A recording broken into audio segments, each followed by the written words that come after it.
Hey guys, this is GetJesse again, here with another M.A.G audio commentary. This is a domination game on defense.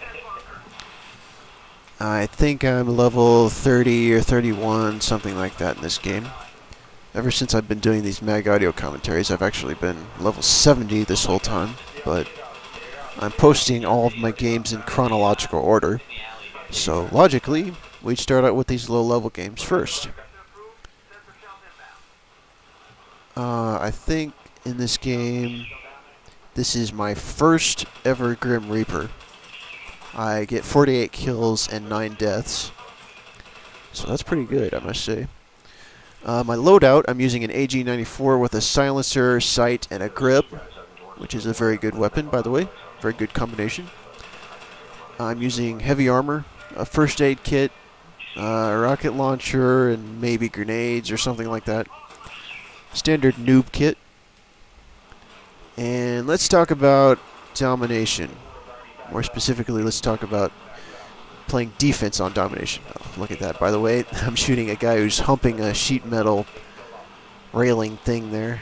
That's nice. I don't kill him, though. Oh, well. Anyway, defense domination. When you're playing defense on domination, basically you have a few priorities depending on where you're situated on the map.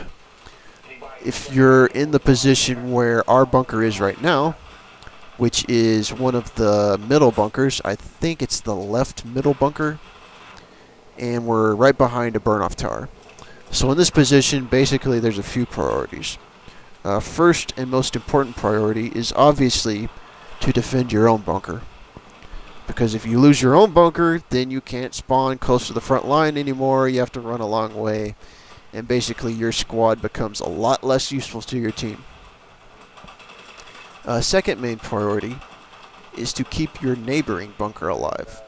And that would be the bunker to the left of us.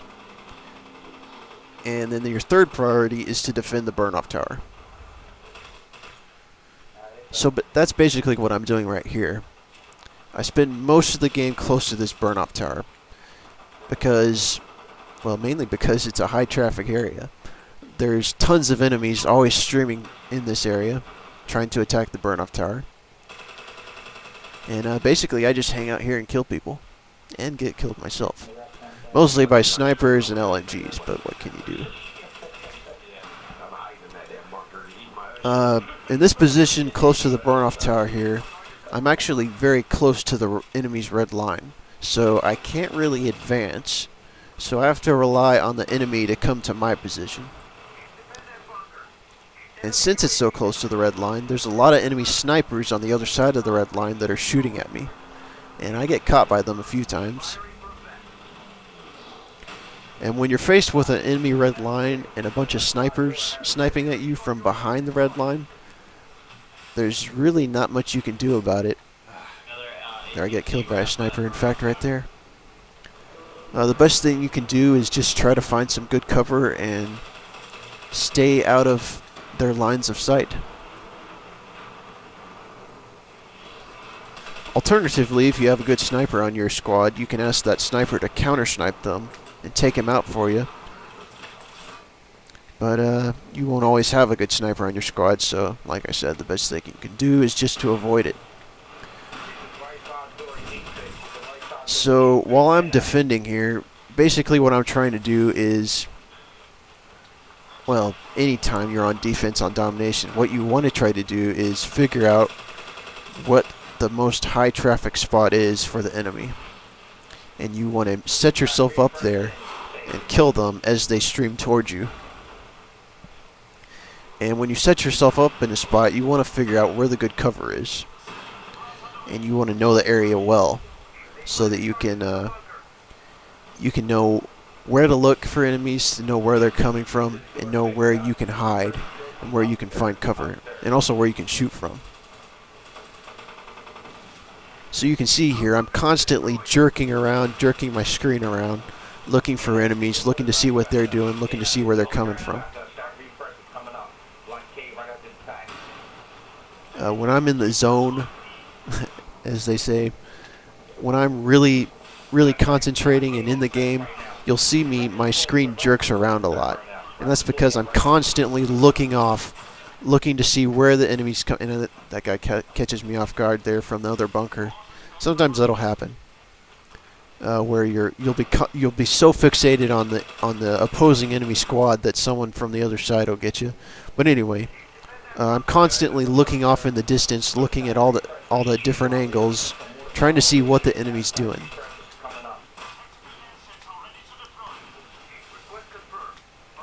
That's one skill you really, if you want to be good at this game, that's one skill you really need to learn, and that's being aware of the situation, being aware of what the enemy's doing.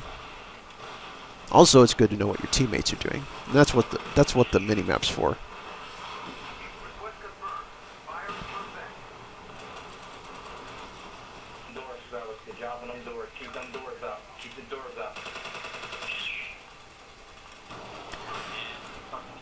And basically, there are there's three kinds of enemies that you run into. There's the enemies that will rush blindly towards the objectives and not really notice you or notice your teammates, or they'll only be fixated on what's in front of them and they'll just keep on running, go. And those are the kind of enemies that'll sometimes run past you, sometimes run into you. But they're pretty easy to kill. You just got to play it smart and maneuver better than them, basically. Then the second type of enemy are the enemies that are more cautious. They kind of stand back. They kind of move up the front line very slowly, inch their way forward.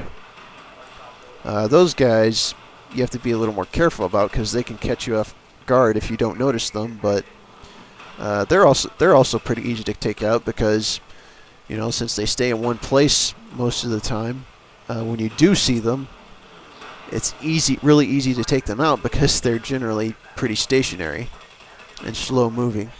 And when you do start to shoot at them, it takes them a while to figure out what they're going to do about it. Then the third type of enemy you're going to run into is the good, skilled enemy. And those are the ones that you have to watch out for. These are the guys who are going to flank you. They're not going to come from the front. And they're the ones that are going to cause you to die and possibly lose your bunker.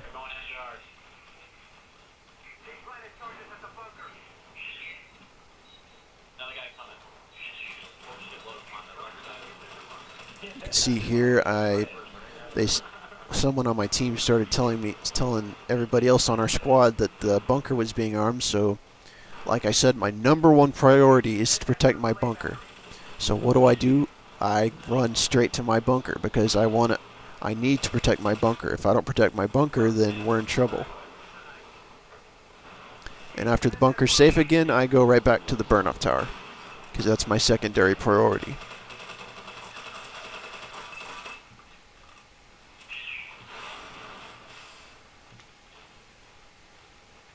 And I just noticed that I'm using the first aid kit. Let's talk about the first aid kit for a second since we've got some time before this game ends. When I started out on this game, I used to always use the first aid kit. Mainly because, well, for two reasons. One, obviously it gives you more room in your loadout so you can equip more equipment, weapons and stuff. But another reason I used to use it is because when you're using the medical kit and whenever you want to heal somebody else, heal yourself, sometimes you accidentally heal somebody else, and then you have to wait for it to recharge before you can heal yourself again. So I never really liked that, so I used to always use a first aid kit because I just wanted to heal myself without worrying about other people around me and accidentally healing them. One thing I've learned though, I guess that's okay if you're playing by yourself a lot. But one thing I've learned since I started playing with a regular group of people is that if you have people that you play with a lot, they're going to heal you too. Well, if they're good, they're going to heal you too. But when you're playing with people that you know, you always want to run the medical kit with resuscitation. And right now, on every loadout that I have a medical kit and resuscitation skill points, and I always run the medical kit no matter what. And that's for a few reasons. One is you want to be able to help your teammates out. You want them to stay in the battle, because the more your teammates are in the battle, the more you're protected. Oh, by the way, I ran to the resupply point here and caught this guy here. I don't know if I missed it. I must have missed it when I was talking, but there was one point where I ran back to the resupply and I died because I wasn't paying attention. And I was just going to mention that, you know, when you run to the resupply, don't be fixated on the resupply. Be aware of what's going on around the resupply, because if you're not aware, someone's going to pick you off right when you start reloading your ammo. So anyway, what was I talking about? Oh yeah, medical kits. The medical kit is like a crucial thing in this game. I would say it's the most important piece of equipment in the game. More important than gun choice or anything like that.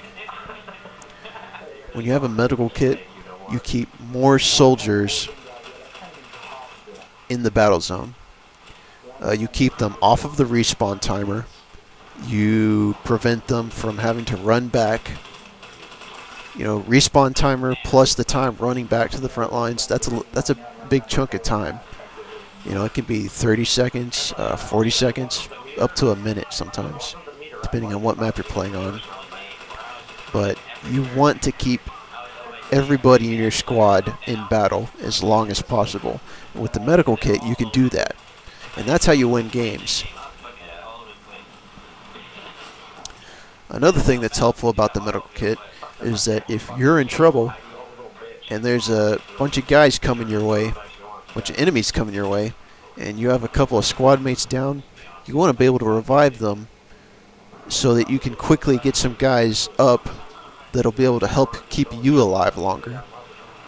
Because if you're just by yourself, you're not going to last too long against 5 guys. But if you've got two or three other squad mates with you, you're going to be able to fight back and win out against the enemies.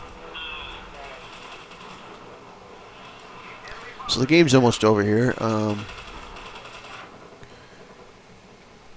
Like I said, I spend the whole game defending this burn-off tower.